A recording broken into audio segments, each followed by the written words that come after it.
The security logbook was something that I've covered 2 times previously on the channel, most notably my original video going over how I don't believe that this book can work in-universe. This was due to the fact that the book goes on to mention specific information regarding the springlock tape, something that's not found until the safe room is unsealed by Night 2 of Five Nights at Freddy's 3, and a lot of people were under the impression that this book was written during the events of Five Nights at Freddy's 3, so then by all means this book shouldn't be possible to exist in-universe, considering it contains information that the Fazbear Frights team just didn't have their hands on. Although there were people that went on to argue that potentially they would have had this information beforehand, considering it's not until the Night 1 phone call that we're specifically told that they even know about the existence of the safe room, let alone the fact that this book contains specifically word for word the statements established inside of those training tapes, which means whoever wrote this book must have known about the training tapes in order to actually put this information in here. It's not just some random reference to the springlock suits, it is specifically using those tapes. And so I came to the conclusion that the logbook cannot exist in-universe. That was until I put 2 and 2 together. Hey, if this book can exist because obviously it contains information that was only prevalent in 1985, then maybe that's because it takes place in 1985, which is what my second video was actually about. This was mostly inspired thanks to the Into the Pit game, which came out with a brand new office that existed in the FNAF 1 location that we mostly refer to as Jeff's office, especially this version that I seen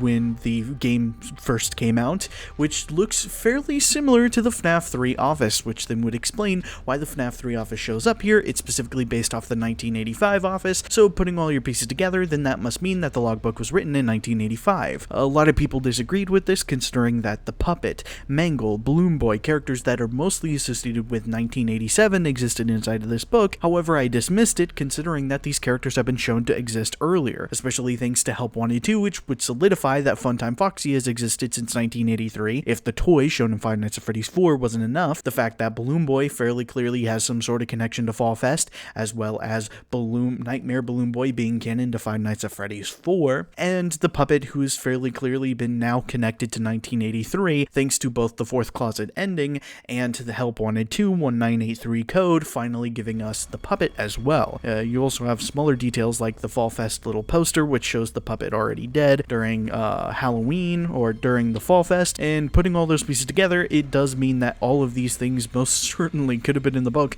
by 1985. So I didn't really see there being any real issue with this covering the book taking place in 1985. And I was pretty certain for that to be the information that we're being told. That was the purpose of this book. It would also explain the interactions between Cassidy and Bite Victim inside of this book, considering that, you know, if this is their first time meeting, then by all means, it should be much earlier in the timeline when Cassidy would have died, shouldn't it? Well, while all of that information was pretty good, and I still believe the majority of it, there happened to be one little issue that I happened to run into. Another FNAF theorist out there, known as Candy Bunny, happened to be covering when they thought the FNAF 1 game actually takes place. And with inside of this video, they ended up covering a topic that I didn't actually realize until going back and looking at the logbook, which is the mention of a grand reopening. Now, this is obviously a little bit of an issue, considering that this can't be in 1985. If this is about a grand reopening, this would have to be placed around 1987. And a lot of people also didn't particularly like the idea of the logbook being in 85 because it does contain a story passage that seems to be from Jeremy's perspective after his night shift on Night 5 of FNAF 2. Now, I dismiss this considering that half of the experiences with inside of this book cannot be attached to anyone else except for Michael and Jeremy for some strange reason, and so I kind of just threw it to the side. But then, looking at all this information, especially with the grand reopening thing, and apparently the Into the Pit game not having that version of the office, Jeff's office, that we thought it was going to have, rather than having the normal version that we see in 1985, which, yes, still contains details from the FNAF 3 office, is fairly clearly not a one-to-one replica like the scrapped version was. It definitely made my idea that this logbook took place in 1985 fall apart a little bit, and so I had to switch back to Meta. But then I again, just like last time, kinda just sat with the information that was in front of me. We have information that suggests this logbook is covering events from 1985, thanks to the mentions of the safe room and specifically the training tapes. We also have information that should only exist as of 1987, most notably the mentions of the grand reopening and Jeremy's perspective, seeing JJ underneath the desk, things like that, which are all directly correlated to the 1987 location. We then have the coupons, which many people have gone through and have shown that the coupons fairly clearly are tied to the FNAF 1 location. Not to mention that it also makes mentions of the FNAF 1 phone calls, which doesn't make sense unless, this logbook was being used at the FNAF 1 location. But obviously it can't be the logbook of any of these places, considering that it also has the FNAF 3 office inside of it. And again, while it does share details with Jeff's office, they're fairly clearly not as correlated as the scrapped version was. So this should be the FNAF 3 office. And then you have all the mentions of Circus Babies, when Circus Babies would ever be relevant beyond 1985. I mean, Rentals was opened until some presumed time, but we don't know how popular it would have been within Fazbear Entertainment, let alone mixing it in with a Freddy Fazbear security logbook. Half of the stuff within inside of this, again, isn't something that a security guard would have experienced. And maybe the reason why the book covers all of these different events is because it's intended to, because this logbook was at every single one of these events. It's kind of a silly thing that it was something that I hadn't even thought about, and let alone anyone else had thought about, and I do understand that some people think that this is kind of redundant, considering, oh, well, it could just be the Frights team, but as I've covered multiple times in the past, it doesn't really make sense for the Frights team to be officially utilizing Fazbear Entertainment's name and saying that this book is made by Fazbear Entertainment, containing information the Frights team would have no idea about, and especially be resold by Fazbear Entertainment thanks to the yellow sticky notes that we know about. But, if this book happened to be at every single location, that kind of makes sense. I mean, the whole shtick of this book is specifically the sticky notes, which clearly show that Fazbear Entertainment is reselling this book. I mean, Fazbear Entertainment, throughout this entire series, has been known as a stingy company that has been trying to save as much money as they can. They don't really spend down a lot of money unless they really needed to, such as the security systems in 1987. Other than that, they try to save as much money as they can. So was it really that out of Fazbear's interest to just be utilizing the same logbook from 1985 and simply adding more information into it as the years went on, like some sort of refurbished logbook? I think this is what makes the most sense.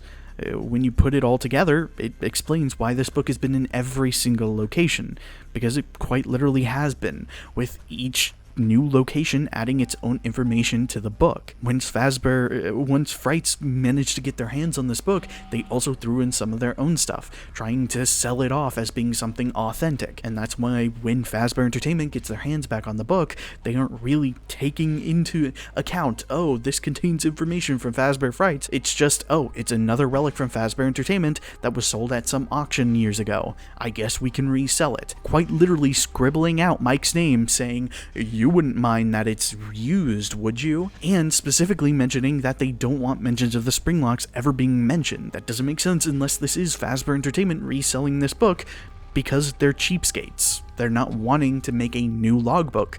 They're just using the same one from 1985 without removing any information from that book and just keep adding more information as the locations went on. I think this is what makes the most sense. It's why there's certain details in here that only make sense if it was written around those time periods. Why it can contain information that, for all intents and purposes, no night guard, let alone the fright guard, would ever have an idea of or experience within their lifetime.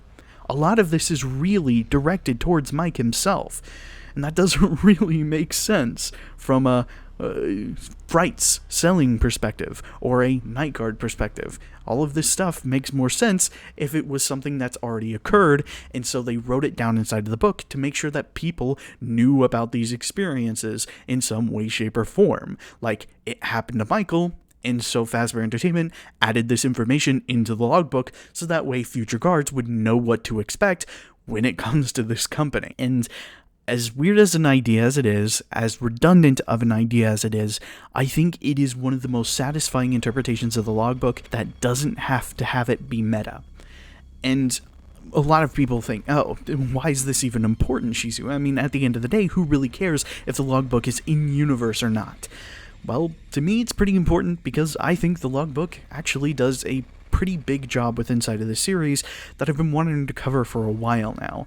However, I feel like if I'm going to cover that, it has to be in another video. So make sure to subscribe, like this video if you enjoyed it, and be sure to keep an eye out because I plan on releasing another video shortly, which will be going over the connections between the logbook and FNAF World, and how the logbook is technically an in-universe version of one of the FNAF World endings. If that's something you're interested in, let me know by hitting like and staying. But again, this is all just a theory. I could be completely wrong, but until I'm proven wrong, I'll see you guys in the next video. Mata ne!